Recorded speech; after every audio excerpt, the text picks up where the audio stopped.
요한복음 11장. 어떤 병자가 있으니 이는 마리아와 그 자매 마르다의 마을 베다니에 사는 나사로라. 이 마리아는 향유를 주께 붓고 머리털로 주의 발을 닦던 자요, 병든 나사로는 그의 오라버니더라. 이에 그 누이들이 예수께 사람을 보내어 이르되, 주여 보시옵소서, 사랑하시는 자가 병 들었나이다 하니, 예수께서 들으시고 이르시되, 이 병은 죽을 병이 아니라 하나님의 영광을 위함이요 하나님의 아들이 이로 말미암아 영광을 받게 하려 함이라 하시더라. 예수께서 본래 마르다와 그 동생과 나사로를 사랑하시더니 나사로가 병들었다 함을 들으시고 그 계시던 곳에 이틀을 더 유하시고 그 후에 제자들에게 이르시되 유대로 다시 가자 하시니, 제자들이 말하되 랍비여, 방금도 유대인들이 돌로 치려 하였는데 또 그리로 가시려 하나이까? 예수께서 대답하시되 낮이 12시간이 아니냐? 사람이 낮에 다니면 이 세상의 빛을 보므로 실속하지 아니하고 밤에 다니면 빛이 그 사람 안에 없는 고로 실족하느니라. 이 말씀을 하신 후에 또 이르시되 우리 친구 나사로가 잠들었도다. 그러나 내가 깨우러 가노라. 제자들이 이르되 주여 잠들었으면 낫겠나이다 하더라. 예수는 그의 죽음을 가리켜 말씀하신 것이나 그들은 잠들어 쉬는 것을 가리켜 말씀하심인 줄 생각하는지라. 이에 예수께서 밝히 이르시되 나사로가 죽었느니라. 내가 거기 있지 아니한 것을 너희를 위하여 기뻐하노니 이는 너희로 믿게 하려 함이라. 그러나 그에게로 가자 하시니, 디두모라고도 하는 도마가 다른 제자들에게 말하되 우리도 주와 함께 죽으러 가자 하니라. 예수께서 와서 보시니 나사로가 무덤에 있는지 이미 나으리라. 베다니는 예루살렘에서 가깝기가 한 오리쯤 되매 많은 유대인이 마르다와 마리아에게 그 오라비의 일로 위문하러 왔더니, 마르다는 예수께서 오신다는 말을 듣고 곧 나가 맞이하되 마리아는 집에 앉았더라. 마르다가 예수께 여짜오되 주께서 여기 계셨더라면 내 오라버니가 죽지 아니하였겠나이다. 그러나 나는 이제라도 주께서 무엇이든지 하나님께 구하시는 것을 하나님이 주실 줄을 아나이다. 예수께서 이르시되 네 오라비가 다시 살아나리라. 마르다가 이르되 마지막 날 부활 때에는 다시 살아날 줄을 내가 아나이다. 예수께서 이르시되 나는 부활이요 생명이니 나를 믿는 자는 죽어도 살겠고 무릇 살아서 나를 믿는 자는 영원히 죽지 아니하리니 이것을 네가 믿느냐? 이르되 주여 그러하외다. 주는 그리스도시요 세상에 오시는 하나님의 아들이신 줄 내가 믿나이다. 이 말을 하고 돌아가서 가만히 그 자매 마리아를 불러 말하되 선생님이 오셔서 너를 부르신다 하니, 마리아가 이 말을 듣고 급히 일어나 예수께 나아가매 예수는 아직 마을로 들어오지 아니하시고 마르다가 맞이했던 곳에 그대로 계시더라. 마리아와 함께 집에 있어 위로하던 유대인들은 그가 급히 일어나 나가는 것을 보고 곧 가러 무덤에 가는 줄로 생각하고 따라가더니, 마리아가 예수 계신 곳에 가서 배웠고 그 발 앞에 엎드려 이르되 주께서 여기 계셨더라면 내 오라버니가 죽지 아니하였겠나이다 하더라. 예수께서 그가 우는 것과 또 함께 온 유대인들이 우는 것을 보시고 심령의 비통히 여기시고 불쌍히 여기사 이르시되 그를 어디 두었느냐 이르되 주여 와서 보옵소서 하니 예수께서 눈물을 흘리시더라. 이에 유대인들이 말하되 보라 그를 얼마나 사랑하셨는가 하며 그중 어떤 이는 말하되 맹인의 눈을 뜨게 한 이 사람이 그 사람은 죽지 않게 할 수 없었더냐 하더라. 이에 예수께서 다시 속으로 비통히 여기시며 무덤에 가시니 무덤이 굴이라 돌로 막았거늘 예수께서 이르시되 돌을 옮겨 놓으라 하시니 그 죽은 자의 누이 마르다가 이르되 주여 죽은 지가 나흘이 되었음에 벌써 냄새가 나나이다. 예수께서 이르시되 내 말이 네가 믿으면 하나님의 영광을 보리라 하지 아니하였느냐 하시니 돌을 옮겨 놓으니 예수께서 눈을 들어 우러러 보시고 이르시되 아버지여 내 말을 들으신 것을 감사하나이다. 항상 내 말을 들으시는 줄을 내가 알았나이다. 그러나 이 말씀 하옵는 것은 둘러선 무리를 위함이니 곧 아버지께서 나를 보내신 것을 그들로 믿게 하려 함이니이다. 이 말씀은 하시고 큰 소리로 나사로야 나오라 부르시니 죽은 자가 수적을 배로 동인 채로 나오는데 그 얼굴은 수건에 쌓였더라. 예수께서 이르시되 풀어놓아 다니게 하라 하시니라. 마리아에게 와서 예수께서 하신 일을 본 많은 유대인들이 그를 믿었으나 그 중에 어떤 자는 바리새인들에게 가서 예수께서 하신 일을 알리니라. 이에 대제사장들과 바리새인들이 공회를 모으고 이르되 이 사람이 많은 표적을 행하니 우리가 어떻게 하겠느냐. 만일 그를 이대로 두면 모든 사람이 그를 믿을 것이요 그리고 로마인들이 와서 우리 땅과 민족을 빼앗아 가리라 하니 그 중에 한 사람 그 해의 대제사장인 가야바가 그들에게 말하되 너희가 아무것도 알지 못하는도다. 한 사람이 백성을 위하여 죽어서 온 민족이 망하지 않게 되는 것이 너희에게 유익한 줄을 생각하지 아니하는도다 하였으니 이 말은 스스로 함이 아니요 그 해의 대제사장이므로 예수께서 그 민족을 위하시고 또 그 민족만 위할 뿐 아니라 흩어진 하나님의 자녀를 모아 하나가 되게 하기 위하여 죽으실 것을 미리 말함이러라. 이날부터는 그들이 예수를 죽이려고 모의하니라. 그러므로 예수께서 다시 유대인 가운데 드러나게 다니지 아니하시고 거기를 떠나 빈들 가까운 곳인 에브라임이라는 동네에 가서 제자들과 함께 거기 머무르시니라. 유대인의 유월절이 가까움에 많은 사람이 자기를 성결하게 하기 위하여 유월절 전에 시골에서 예루살렘으로 올라갔더니 그들이 예수를 찾으며 성전에 서서 서로 말하되 너희 생각에는 어떠하냐? 그가 명절에 오지 아니하겠느냐 하니 이는 대제사장들과 바리새인들이 누구든지 예수 있는 곳을 알거든 신고하여 잡게 하라 명령하였음이러라.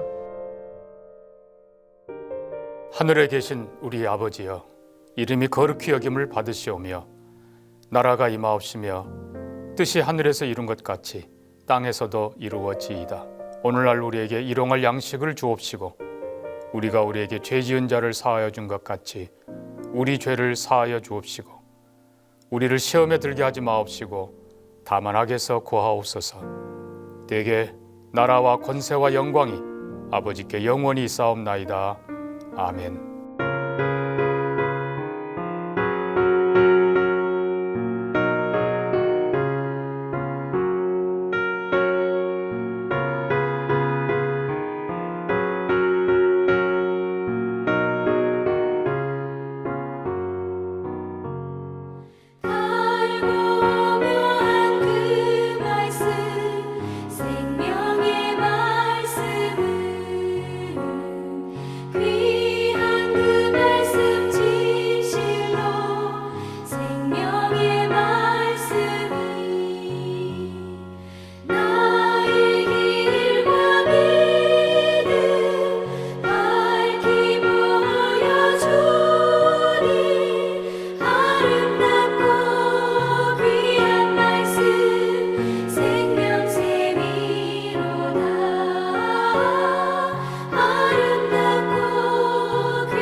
오늘 함께 나눌 하나님 말씀은 예레미야 36장 1절에서 19절 중에 4절에서 8절 말씀입니다. 예레미야 36장 4절에서 8절 말씀입니다. 이에 예레미야가 네리야의 아들 바룩을 부르매 바룩이 예레미야가 불러주는 대로 여호와께서 그에게 이르신 모든 말씀을 두루마리 책에 기록하니라. 예레미야가 바룩에게 명령하여 이르되 나는 붙잡혔으므로 여호와의 집에 들어갈 수 없으니 너는 들어가서 내가 말한 대로 두루마리에 기록한 여호와의 말씀을 금식일에 여호와의 성전에 있는 백성의 귀에 낭독하고 유다 모든 성읍에서 온 자들의 귀에도 낭독하라. 그들이 여호와 앞에 기도를 드리며 각기 악한 길을 떠나리라. 여호와께서 이 백성에 대하여 선포하신 노여움과 분이 크니라. 네리야의 아들 바룩이 선지자 예레미야가 자기에게 명령한 대로 하여 여호와의 성전에서 책에 있는 여호와의 모든 말씀을 낭독하니라. 아멘. 오늘도 하나님 말씀이 주시는 그 생명이 가득한 복된 하루가 되길 소망합니다. 계속해서 예레미야 성경을 묵상하고 있습니다. 오늘 내일은 두 사람을 주목하면서 함께 말씀을 나누려고 합니다. 오늘은 바룩이라는 사람을 주목할 것이고 내일은 여호야김, 그때 당시 남유다를 통치했던 왕, 이 두 사람을 함께 보려고 합니다. 하나님께서 이 예레미야에게 한 가지 미션을 주시죠. 바로 지금까지 말씀하셨던 하나님의 그 말씀을 기록하라라고 합니다. 음성으로만 이렇게 통용됐던 그 말씀을 글자화하고 문서화해서 남기라라고 하십니다. 하지만 예레미야는 시위대 뜰에 갇혀서 지금 자유롭지 못한 상황이기 때문에 하나님 말씀을 기록하고 낭독하기 쉽지 않았습니다. 그래서 동원이 된 사람이 이 바룩입니다. 바룩은 대신에 하나님 말씀을 직접 들은 것이 아니고 예레미야 입을 통해서 전달되는 그 하나님 말씀을 듣고 또 기록을 합니다. 그리고 그 바룩은 말씀을 기록했을 뿐만 아니라 예레미야를 대신해서 그 말씀을 낭독하고 선포하죠. 사실 이런 조치는 당시 상황에 가장 필요하고 또 의미 있는 그런 작업이라고 볼 수 있습니다. 메신저가 예레미야 혼자밖에 없기 때문에 지금 또 예레미야가 갇혀있는 상황이지만은 이 메신저에게 어떤 사정이 생기면 또 이렇게 어려움이 생기면 하나님 말씀이 전달되는 것이 중단될 수밖에 없습니다. 지금도 사실 그런 상황이고요. 이럴 때 하나님 말씀을 기록하면 문서화하면 많은 사람들이 이 메신저의 어려움에도 불구하고 하나님 말씀을 보고 알 수가 있습니다. 내일 본문에 여호야김 왕이 이 두루마리를 불태워서 없애는 그런 사건이 있긴 하지만은 이처럼 두루마리가 훼손되지 않는 한은, 파괴되지 않는 한은 기록된 이 말씀이 보존이 되어서 하나님 말씀이 전달되고 선포되는 게 멈춰지지 않을 수가 있는 것이죠. 그런데 중요한 것은 이런 의미 있고 가치 있는 일이 그냥 된 것이 아니라 바룩이라는 인물을 통해서 이루어졌다는 겁니다. 그 시대에 꼭 필요한 하나님의 말씀, 유일한 그 시대를 살리는 생명이 되는 하나님의 말씀이 보존되고 많은 이들에게 선포되는 그 통로 가운데에 바룩이 쓰임받았다는 거죠. 그래서 여러분 어떤 일이 벌어지냐면은 9절에 보면 예루살렘 모든 백성과 유다 성읍들에게 예루살렘에 이른 모든 백성이 여호와 앞에서 금식을 선포하라고 기록되어 있습니다. 그리고 15절에 하나님의 말씀을 들은 많은 사람들이 놀라는 광경이 벌어지죠. 이 놀라다는 원어는 파하드라는 단어인데 이 단어는 정서적으로 거의 감당하기 어려울 정도로 두려워하는 또 놀라워하는 그런 뜻이 있습니다. 다시 하나님을 두려워하고 선포되는 그 하나님의 말씀을 중하게 여기는 이 변화가 이 바룩을 통해서 이루어지고 있다는 겁니다. 누군가는 또 그렇게 말할 수 있을 것 같아요. 뭐 일러준 대로 적는 게 그렇게 어렵는가? 적힌 게 읽는 것이 적혀 있는 대로 읽는 것이 뭐 그렇게 어려운가라고 할 수도 있을 것 같습니다. 그러나 예레미야가 일러주는 그 하나님 말씀을 다 문서화해서 일일이 적는 이 작업은 사실은 굉장히 애로사항이 많고 보통 정신으로 하기 힘들다는 사실을 우리는 알게 됩니다.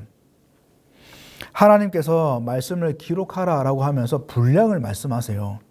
뭐라고 하시냐면 2절에 내가 내게 말하던 날, 곧 요시야의 날부터 오늘날까지 이스라엘과 유다와 모든 나라에 대하여 내가 너에게 일러준 모든 말을 거기에 기록하라라고 말씀하십니다.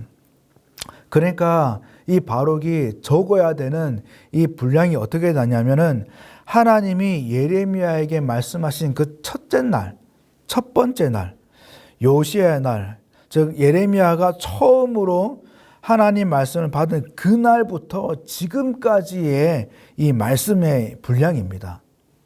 1절에 여호야김 제4년에 여호와께로부터 예레미야에게 말씀이 임하니라라고 하는 이 여호야김 4년까지 주신 그 말씀의 분량을 적어야 됐습니다. 예레미야가 막 활동하기 시작했던 그 시기가 주전 626년이라고 본다면은 지금 이 여호야김 4년까지의 이 시간들을 계산하면은 거의 20년이 넘는 시기입니다. 즉 바룩이 적어야 하는 이 말씀의 양은 20년이 넘도록 알려진 계시받은 그 하나님의 말씀의 분량인 거죠. 여러분 만약에 담임 목사님의 20년 동안 전해 주셨던 주의 설교 말씀을 지금부터 적어라 하고 한다면 여러분 어떨까요? 쉽지 않은 거죠. 여러분 그래도 주의 설교 말씀은 일주일에 한 번이지 않습니까? 한 달에 거의 4번 받게 되지 않습니까?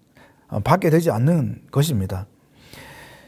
예레미야 선지자에게 임한 하나님의 말씀은 그보다 더 양이 많을 거예요. 이것을 다 일일이 적는다는 게 보통 일이겠습니까? 더군다나 분량도 분량이지만은 적는 내용도 시대적으로 상당히 도발적이고 비관적인 비판적인 내용이기 때문에 이 하나님 말씀의 심판에 대한 내용이기 때문에 적는 그 자체가 상당히 꺼리끼는 일이었을 겁니다. 2절에 하나님께서 이스라엘과 유다와 모든 나라에 대하여 기록하라라고 하셨는데 이 문구를 원어로 보면은 이스라엘, 유다, 모든 나라 이 앞에 호칭을 나타내는 R이라는 전치사가 붙습니다. 이 R이라는 전치사는 뭐뭐에 대항하다, 뭐뭐에 반대하다는 뜻이 있어요. 그래서 지금 기록되고 있는 이 내용은 이스라엘, 유다, 그리고 모든 나라에 대항하는, 반대하는 내용이에요. 즉 하나님의 이 심판에 관한 내용이죠. 그리고 사실 30장부터 하나님께서 본격적으로 회복에 대한 말씀을 하시지만은 그 전까지는 줄곧 줄기차게 하신 말씀이 심판입니다. 징계에 대한 말씀이에요. 남유다의 죄를 지적하고 고발하시는 말씀입니다. 듣기만 해도 뭐 희망적이거나 또 기대찬 그런 내용이 아니라 심기 불편한 내용, 자존심이 상하고 죄가 지적당해서 또 수치스럽고 정죄당하는 그 기분이 드는 그런 내용입니다. 여러분 바룩의 직업은 서기관입니다. 그 말은 바룩은 멍청이가 아니에요. 지식이 있고 상황을 파악하고 또 계산할 줄 아는 그런 수준이 있는 자입니다. 지금 사람들의 정서가 어떤지, 사람들이 어떤 말을 듣고 싶어 하는지, 지금 이 말을 했다가 자신이 얼마나 낭패를 당하고 불편해질 수 있는지, 심지어 자신에게 어떤 공격이 가해질 수 있는지 그 정도로 파악할 수 있는 수준과 눈치가 있는 자입니다. 읽지는 않았지만은 19절에 바룩이 말씀을 낭독하고 선포한 후에 고관들이 이 바룩에게 예레미야와 같이 숨으라고 합니다. 다른 사람들에게 알리지 말고 숨어 있으라고 말을 하죠. 이것을 보면 이 낭독된 이 말씀 때문에 바룩의 상황이 난처해졌음을, 아니 위험해졌음을 우리는 알게 됩니다. 이런 성격의 말씀의 내용인데 이것을 적는다? 시키는 대로 순순히 다 기록한다? 쉽지 않은 것이죠. 그럼에도 이 바룩은 훌륭한 모습을 갖춥니다. 4절에 이에 예레미야가 네리야의 아들 바룩을 부르매 바룩이 예레미야가 불러주는 대로 여호와께서 그에게 이르신 모든 말씀을 두루마리책에 기록하니라라고 적혀 있습니다. 바룩은 그냥 자기 생각대로 적는 것이 아니라 자기가 원하는 거 적고 자기가 내키지 않는 거 빼고 그런 게 아니고 불러주는 대로 모든 말씀을 적습니다. 자신이 계산하지 않고 하나님 말씀이 생각의 기준이 되어서 하나님 말씀 그대로를 적습니다. 정확하게 모든 말씀을 적어요. 이런 태도는 바룩이 하나님 말씀에 대한 어떤 태도를 가지고 있는지, 하나님의 그 말씀을 어떻게 생각하는지를 짐작하게 합니다. 성경에는 물론 정확하게 말하고 있지는 않지만은 우리가 확신하는 것은 그가 하나님 말씀을 가볍게 여겼다면, 하나님 말씀보다 세상이 돌아가는 것이 더 중요했다면, 사람들의 눈치와 시선이 더 중요했다면 이런 태도가 안 나왔습니다. 적어도 그에게 하나님이 가장 우선이고 하나님을 무겁게 여기는 그 마음이 있었기 때문에 나의 처사, 나의 상황, 사람들의 이 시선보다 하나님이 먼저이기 때문에 이런 태도가 나타날 수 있는 거죠. 여러분, 우리는 하나님 앞에, 하나님 말씀 앞에 어떤 태도가 있을까요? 바룩은 하나님 말씀을 잊게 하는 자입니다. 연결하는 자이죠.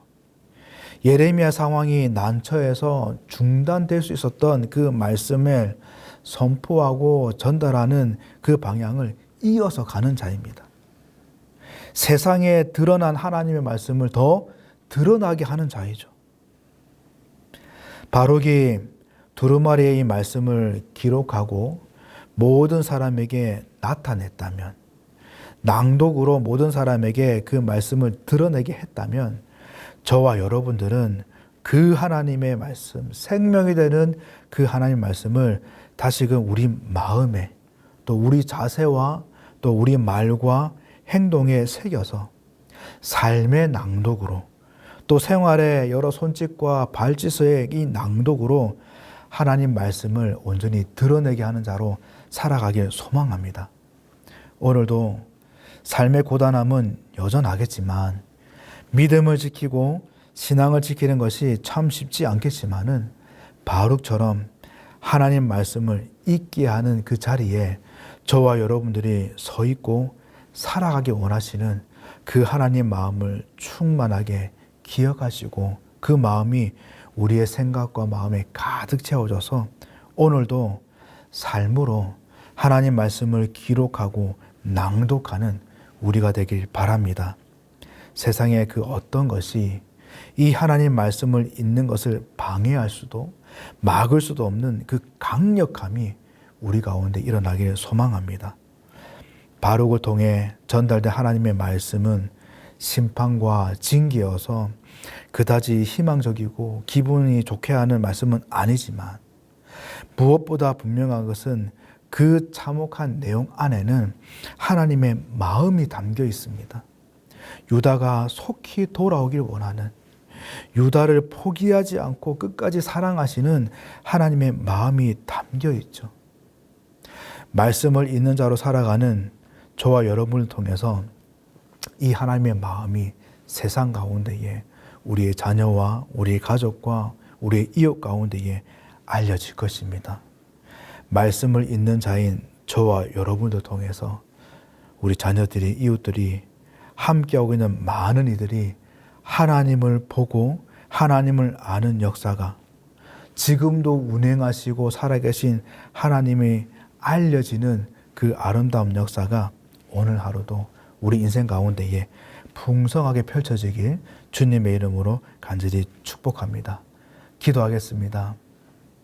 하나님 아버지, 오늘도 은혜를 구합니다. 오늘 나누었던 말씀처럼 바룩과 같이 다시금 하나님의 말씀을 엄중히 여기고 하나님의 그 존귀한 하나님의 아름다움들을 소중히 여기고 하나님을 경외하는 자로 다시금 일어설 수 있도록 도와주시옵소서. 바룩과 같이 오늘도 하나님의 말씀을 우리의 삶과 또 우리의 입술과 우리의 손짓으로 새기고 기록하여서 세상 가운데에 함께하고 있는 많은 이들 가운데에 하나님 말씀을 나타내는 자로, 드러내는 자로 온전히 살아갈 수 있도록 붙들어 주시옵소서. 삶의 고단함은 여전하고 어려움은 여전하지만은 그럼에도 불구하고 하나님 말씀을 붙들고 하나님의 말씀을 읽는 자로 정말 애쓰며 살아가는 우리를 통해 많은 이들이 하나님을 알게 하시고 하나님을 깨닫게 하시고 지금도 살아계시고 역사하시는 그 하나님을 만나는 놀라운 역사가 펼쳐질 수 있도록 은혜 베풀어 주시옵소서. 이 아침 가운데도 하나님께 부르짖는 성도님들의 그 마음을 살펴주시고 헤아려 주셔서 우리 성도님을 통해 하나님의 긍휼하심이 풍성이라 할 수 있도록 도와주시고 함께하여 주시옵소서. 오늘의 하루의 삶도 하나님께 의탁드립니다. 성령께서 주관하여 주시고 이끌어 주시옵소서. 감사하옵고 예수님 이름으로 간절히 기도드립니다. 아멘.